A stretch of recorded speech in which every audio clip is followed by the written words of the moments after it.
I'm sorry, but you hate the country if you say America is the worst terrorist organization in the world. You just do. Hey everyone, Nate with Good Morning Liberty here. Well, Ben Shapiro and others like him on the right are freaking out because Dave Smith recently said this. The IDF is the worst terrorist organization in the region. Let's get real. The United States of America is arguably the worst terrorist organization in the world. If you want to look over the last 25 years, how many innocent civilians we've slaughtered. You're getting us into the neocon. Yeah, that's right. You're getting us into the neocon seventh war, which they've been dying for the last 25 years. Before we get into the rest of this video, which does get pretty ridiculous, I want to ask you guys to hit like if you like this video, subscribe to our channel if you want to see more like it, and comment, do you agree or disagree with what you just heard Dave Smith say? So I understand if you haven't paid too much attention to the disastrous effects of our foreign policy over the last 20, 30, 40, or 50 years, how that comment can sound just a little bit harsh. Now, specifically what Dave Smith said when it comes to America and being the largest terrorist organization because of the amount of civilians that we've killed, you've got to consider some of the numbers. When you consider that we have bombed, I don't even know how many countries now. Libya, Yemen, Iraq, Afghanistan, Syria, Iran. What am I missing? There's too many of them to count. Somalia. Like 90 times so far this year. I don't know. We've killed a lot of people and not all of them were terrorists. In fact, if you just consider the effects of some of the regime changes that we have done, some of the civil wars that have occurred afterwards, we've easily led to the death of over 1 million people in this region. So if you care about all human life equally, that's a pretty terrible thing. Dying that for American the last flag 25 behind years. you might want to take down, by the way. No, actually, if you love this country, if you're a real patriot, you'd have to hate this government. You said America and the killed war like worst terrorists in the world, more than Iran, dude. Yeah. DC killed a lot more people. That part of the clip is the one that really frustrates me. The idea that if you hate your government, if you disagree with the things that your government has done, if the things that your government has done disgust you and you think that it should be changed, if you think that it should at least just go back to the foreign policy prescribed by our founding fathers, or that we should only go to war in the way that our Constitution says that we should go to war, then you should just take down the American flag. That is a ridiculous, propagandist, disgusting view for someone to have. We have now firmly entered this phase of the war. Either you are with us or you are with the terrorists. Either you're with us, either you love freedom and with nations which embrace freedom, or you're with the enemy. There's no in between. You're either with us or you're with the enemy. That's clear. So, Ben Shapiro, very upset about this. He's very upset about people on the left and people on what he calls the horseshoe right, listening to Iranian propaganda talking points. This is once again another thing they use to discredit anyone who speaks out against the war effort, as if there are no legitimate causes for concern about the United States going to war, and yes, it is a war, the United States going to war with a country of 92 million people with no clear plan of action, as if there were a clear plan of action, that would mean it would work, but with no clear plan of action nonetheless. Here's what Shapiro had to say about these people, and of course, he immediately has to go to Germany. What will the Iranian government do? What will the Ayatollahs do? Well, they have one play and one play only. One play. And that is they are counting on the Cuck coalition. They are counting on the lying left in the United States and the horseshoe right to undermine the United States and Israel right here. That is the entire game. That's the entire game. Try to withdraw domestic support for the operation. Now, again, that's nothing new. That's not just a thing that's happening right now and it's unique and this is some sort of crazy claim. Our military enemies always, invariably count on their useful allies and useful idiots to push their agenda. The Germans, in the lead up to World War II, counted on the American Bund, and they celebrated as the Lindbergh Right gained credibility in the United States. They deployed Lord Haw Haw against the Brits. The Japanese activated Tokyo Rose to undermine American combat morale during World War II. The Viet Cong, who lost on the battlefield, counted on the American legacy media to convince Americans to abandon our victories in Vietnam. Once again, either you're with us, either you love freedom and with nations which embrace freedom, or you're with the enemy. There's no in between. You're either with us or you're with the enemy. That's clear. Unfortunately, as it turns out, I thought some things had changed, but it hasn't. Now let's get to some of Ben Shapiro's response. And just to be clear, he is pointing out that Dave Smith said America is the worst terrorist organization. If Dave Smith would have just said that the IDF was the biggest terrorist organization in the region, Ben Shapiro would have had these same thoughts. He would have said them a little bit differently. He's not overly offended that Dave Smith said this about America. It's just a useful talking point to get everyone in their feels, get everyone all emotional about it, and make sure that you never consider aligning with anyone on the anti-war right. Dave Smith, apparently his job is never to tell jokes, but to instead give poorly informed foreign policy takes, and also to hate America. Here we go. The IDF is the worst terrorist organization in the region. Let's get real. The United States of America is arguably the worst terrorist organization in the world. If you want to look over the last 25 years, how many innocent civilians we've slaughtered. You're getting us into the neocon. Yeah, that's right. You're getting us into the neocon seventh war. Well, Ben Ferguson rightly notes at that point that he might want to take down the American flag behind him. That is right. I'm sorry, but you hate the country if you say America is the worst terrorist organization in the world. You just do. To make that argument, you have to deliberately obscure the difference between actual terrorists who actually are seeking deliberately to kill innocent people in the name of politics, not collateral damage, deliberately seeking to kill innocent people, and nation states who are seeking to avoid civilian casualties, often while fighting those actual terrorists, which of course is the point for people who hate America, to reduce America to the level of its enemies in order. And to believe what Ben Shapiro just said, you would have to believe that that is our underlying goal. It's just to defeat the terrorists because we want to bring democracy to Iraq or Afghanistan or any of the other countries in the region. That there are absolutely no underlying foreign policy, American hegemony, Israel hegemony goals that are behind any of it. It's just because we are great and noble human beings and we use our wonderful military, which, by the way, the people who serve in the military, I do appreciate them. Don't hate the troops. I do not hate the troops. But that we use our great and noble and just military to go around the world just doing good all the time. That is what you would have to believe. Now, I know that Dave Smith is super duper excited that his name was mentioned here. And he's sitting there shouting at his TV screen in his basement, "Debate me, bro!" To which I answer, nah. I don't debate with trolls who claim that America is the biggest terrorist state in the world because that is idiotic. I didn't debate the Lyndon LaRouche followers who sat in Harvard Square carrying anti-war cardboard signs back in the day. And I feel no necessity to debate a completely intellectually dishonest interlocutor who spends his days cribbing Noam Chomsky and then immediately retreats to his pose of ignorant comedian every time he is confronted with a fact.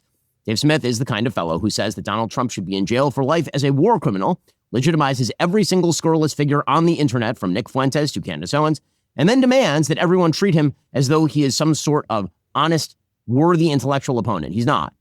Now, it's pretty smart what Ben Shapiro is doing there. He's really building a wall between the people who are listening to him and them ever considering listening to Dave Smith, because that is Ben Shapiro's number one fear in the world. Those people might hear something that they've never been told before. And so he wants to make sure that Dave Smith is just untouchable. And so you say, put him in the same sentence as someone with Nick Fuentes, something like that. And of course, Ben Shapiro is not going to debate Dave Smith. It would not go well for Ben Shapiro really at all. He has never had an opponent discussing Israel that would be able to articulate any of the points quite like Dave Smith would. Personally, I'd rather see Ben Shapiro debate Scott Horton, but I would settle for Dave Smith. Now, to demonstrate how Ben Shapiro is really just speaking from his own personal biases here, I want to show you another clip. So the argument that is trained on this group is it was the Jews, right? That is the argument that Iran is trying now. So they're trying the Jews cucked America. It was really that various Jewish sources were calling up President Trump isn't responsible for any of his own decisions, that really it was, in the end, just the Jews. It was the Israelis, somehow Bibi Netanyahu worked his secret magic, and that's what President Trump did here. Okay, the reason that this gained a little steam yesterday is because Marco Rubio was talking about why now? Like, why did the United States decide to do this right now? And here's what Secretary of State Rubio had to say. Why now? Well, there's two reasons why now. The first is it was abundantly clear that if Iran came under attack by anyone, the United States or Israel or anyone, they were going to respond and respond against the United States. The orders had been delegated down to the field commanders. It was automatic, and in fact, it bared to be true because, in fact, within an hour of the initial attack on the leadership compound, the missile forces in the south and in the north, for that matter, had already been activated to launch. In fact, those had already been pre-positioned. The third.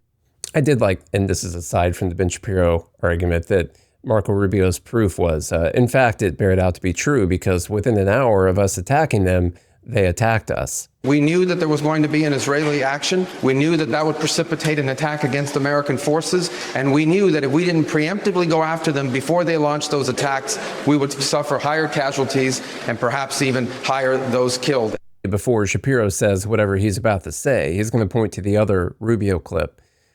Rubio literally just said, he literally just laid this out as our reasoning for why now. That is the important part. It is the imminency of this action, the imminency of the threat from Iran. Why now? Why did we decide to do it right then?